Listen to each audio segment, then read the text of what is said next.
جب ہم لوگ کہتے ہیں نا ڈھول نہ بجاؤ ماہ محرم پہ، تو ہمیں یزیدی ہونے کا لوگ تانا دیتے ہیں، اے یہ یزیدی لوگ ہیں یزیدی۔ ہم کہتے ہیں کیوں یزیدی ہو گئے ہم؟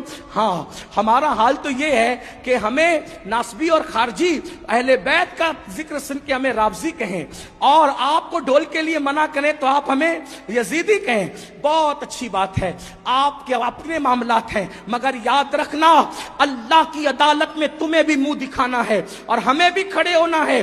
ہم حق بات کہہ جائیں گے، کیوں ڈھول بجاتے ہو محرم میں، کیوں ڈھول پیٹتے ہو محرم میں، کیوں چڑھاوے چڑھاتے ہو بتوں کی طرح معاملات کر کے، تو آپ کہیں گے محبت ہے محبت۔ ہم نے کہا کیوں محبت ہے؟ جن کی شادیوں میں ڈھول نہیں بجے ان کی شہادتوں پہ ڈھول بجاتے ہو بے شرمو۔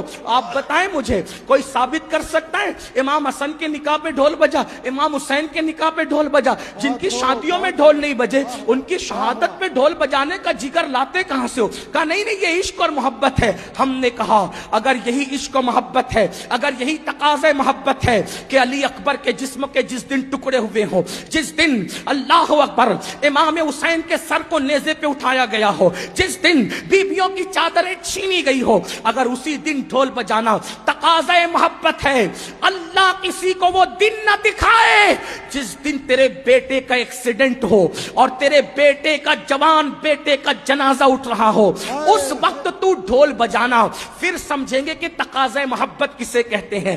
تیرے جوان بیٹے کے لاشے پر تجھے ڈھول بجانے کی ہمت نہیں ہوتی اور ہم شبیہ پیغمبر کے جگر کے ٹکڑے کیے گئے، اس دن تم ڈھول بجا کر محبت کی علامت قرار دیتے ہو؟ شرم نہیں آتی؟ ذرا سوچو تو صحیح۔ سنیو، بدعقیدگی کے راستے ہم نے استوار کرنے کی کوشش کی ہے۔ امام احمد رضا کی شان یہ ہے، انہوں نے اہل سنت کو بھی اصلاحی نظریہ پیش فرمایا اور بدعقیدوں کو بھی لگام عطا کی۔ کم نصیبی یہ ہے ہم نے بدعقیدوں کے معاملے میں اعلیٰ حضرت کا موقف تو پیش کر دیا، لیکن اہل سنت کی اصلاح کے لیے انہوں نے جو باتیں پیش کی کہ ہم نے اس کی ہمت کی، اس لیے کہ ہم تو سوچتے ہیں فلاں صاحب ناراض ہو جائیں گے، فلاں صاحب۔ یاد رکھو قرآن کہتا ہے واللہ ورسولہ احق ان یرضوا، اللہ اور اس کے رسول زیادہ حقدار ہیں کہ ان کو راضی کیا جائے۔